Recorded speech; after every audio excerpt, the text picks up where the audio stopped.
گلا خراب ہو اور آواز نہ نکل رہی ہو تو کچا امرود جلا کر کھا لیں۔ پیٹ میں درد ہے پودینے کے پتے چبا لیں۔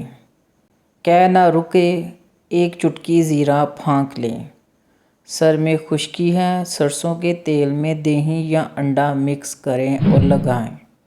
سر میں جوئیں ہیں چنبیلی کا تیل لگائیں۔ پاؤں میں درد ہے زیتون کا تیل لگائیں۔ ناف اتر گئی ہے نیم گرم ناریل کا تیل ڈالیں۔ چوٹ لگی ہے خون رکنے کے لیے روئی کو ناریل کے تیل میں ڈبو کر لگائیں۔ کمزوری محسوس ہو رہی ہے 2 کھجوریں دودھ میں پکا کر کھائیں اور دودھ پی بھی لیں۔ عورتوں کو مخصوص ایام میں بے قاعدگی ہے تو 2 کھجوریں کھا لیں۔ گرمی بہت زیادہ لگتی ہے کھیرا کھائیں۔ سردی بہت لگتی ہے دیسی انڈے کھائیں۔ چوزے کی یخنی بنا کر پئیں۔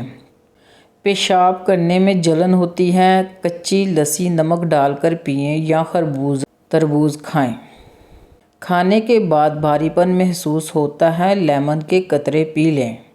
موٹاپا کم کرنا ہو تو نہار منہ نیم گرم پانی پئیں۔